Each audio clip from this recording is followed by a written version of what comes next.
खूप जुनी गोष्ट आहे बरं का. एका गावामध्ये एक माणूस राहायचा आणि त्या माणसाकडे 2 कोंबडे होते. तो माणूस असाच एक दिवस बाजारात गेला. त्याला बाजारामध्ये एक माणूस कबूतर विकत असताना त्याला दिसला. त्यानं त्या कबुतराकडे पाहिलं.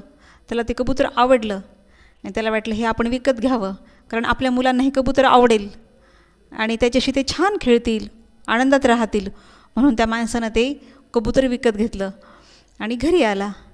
घरी आल्याच्यानंतर त्या माणसानं त्या कबुतराला त्याच्याकडे ज्या 2 कोंबड्या होत्या त्या कोंबड्यासोबत ठेवलं. आता ते कोंबडे त्या कबूतर पक्षाला एवढा त्रास द्यायचे. ते कबूतर जिकडं जाईल तिकडे त्या कबुतराच्या मागे मागे जायचे, त्याला चोच मारायचे. ते कबूतर जवळ आलं की त्याला पुन्हा डिवचायचे, त्याला पुन्हा चोचीनं मारायचे. ते कबूतर दूर जायचं आणि दूर जाऊन एकटंच बसायचं.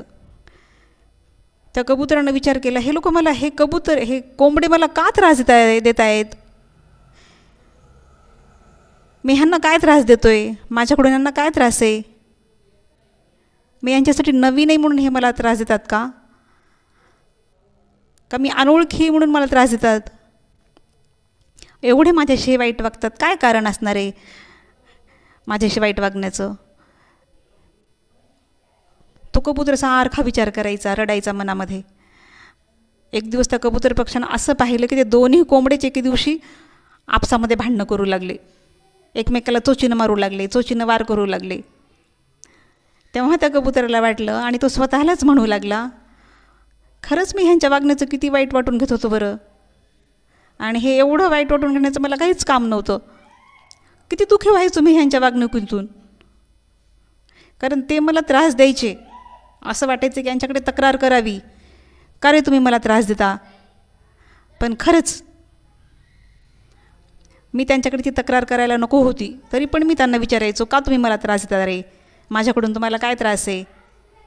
हे मी त्यांना विचारायचो. ते काही उत्तर द्यायचेच नाही. पण आज यांच्या वागण्यातून असं माझ्या लक्षात आलं, कारण मी पाहतोय की ते मलाच मारत नव्हते, तर ते आपसामध्ये सुद्धा भांडणं करत होते, कारण त्यांचा तो स्वभावच होता. आपण इच्छा असूनही कोणाचा स्वभाव बदलू शकत नाहीत, कारण म्हणतात ना, जित्याची खोड मेल्याशिवाय जात नाही.